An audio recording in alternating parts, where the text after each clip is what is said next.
Hello, everyone. I hope everyone is having a great day, whether you are 5 hours away or a day away. Remember, I love you. I want everybody to have a happy 2020. I hope everyone had a great new year. I celebrated my birthday on New Year's Day. I spent time with my friend on New Year's Eve, and we had a great time. We went to this mansion party hosted by this up and coming rapper, Jack Harlow. He is really cool. Go check out his music. He's really talented. Um, yeah, anyway, I want to talk a little bit about Ari Lennox and Tiana Taylor because recently there has been controversy surrounding a post saying that Ari Lennox and Tiana Taylor have sex appeal even though they look like Rottweilers. So, of course, people call that out as anti-black because whenever you compare black women, especially darker skinned black women, to animals or animals that are considered masculine coded and these women are particularly feminine, that is an insult. That is not a compliment. And the fact that Ari Lennox took to Instagram Live to talk about the effects comments about black women, their looks have on young black women and girls. I actually do appreciate that.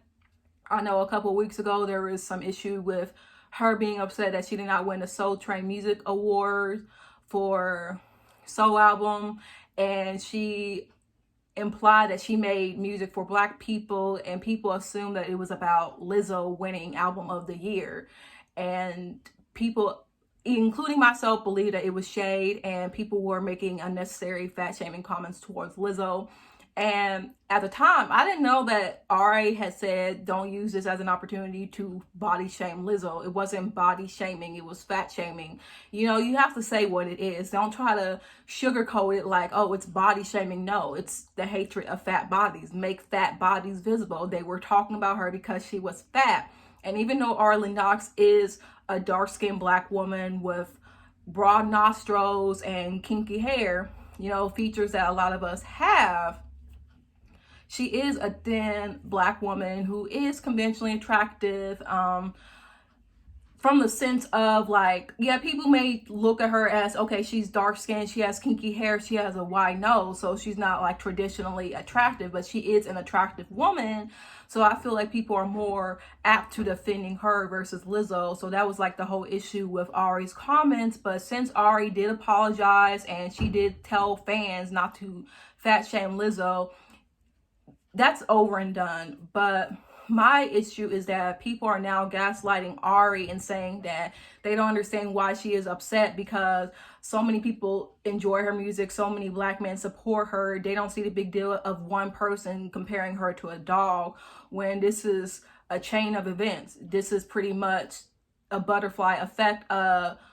You say one thing to a person and then it creates all of these insecurities inside of them about their blackness, about their features, about their skin tone, about their hair texture, and people just cannot understand why people like Ari would cry. I've cried about comments about my looks before. A lot of us cry.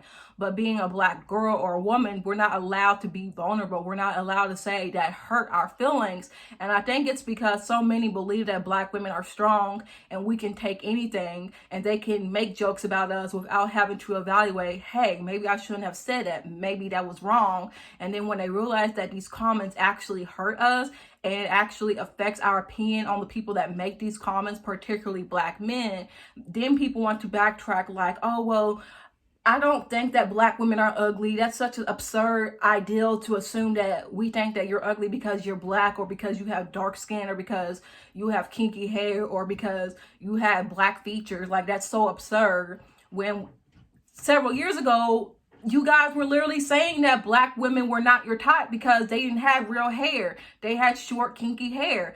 They had skin tone that you guys didn't like, brown or dark skin. They had features that you didn't consider attractive. Now you're trying to act as if that's not what you were saying when you were in high school. And I guess because now you went to college or now that you grew up and you stepped outside of your comfort zone and you saw black women that you thought were not your type actually attract you. Now you're trying to say, oh, that's not what we meant or that's not what we were saying, when in my opinion, I think you guys meant what you said. But now, because you're older, and now that a lot of us grew into our looks, or a lot of us, developed with our figures and all of that, now you're trying to say like, oh, that's not what we meant. We love black women because when you were a kid, you probably didn't think we were the most attractive, or we were probably awkward.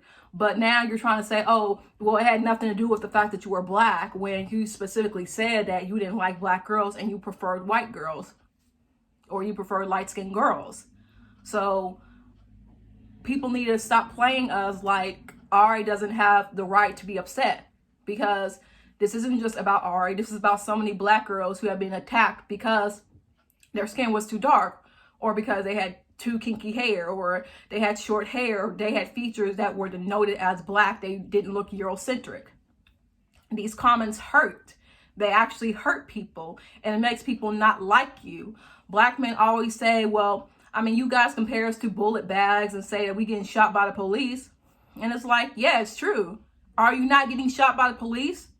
Are you not considered bottom of society like black women are? So I don't know why you want to talk about black women and repeat things people say about us, calling us mammies, calling us jigaboos, calling us ugly, calling us unprotected and undesirable and unlikable, something that white supremacy said about us, and you stole from white supremacy and you repeat it. But then when we say, well, white people don't like you yourselves, then all of a sudden, you want to say that we're taking it too far. I mean, you call us bed wenches. You're talking about how we were slaves and they raped us, or our ancestors were raped, and that's why they call them bed wenches. And you assume that black women who consensually date white men are the same as slaves that were raped and forced to sleep with white slave masters. You can't say, oh, this is wrong, but then you do the same thing.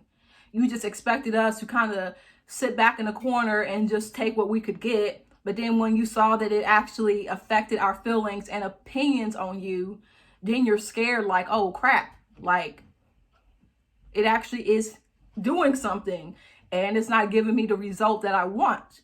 Because you want us to vouch for your opinion, but then all of a sudden when we just like, okay, well, we can just go somewhere else. We can find somebody who appreciates us, whether it's within our race or outside of our race. Then you want to play the victim like, oh, black men are so victimized by black women on Twitter because you can't handle that we respond by what you say about us.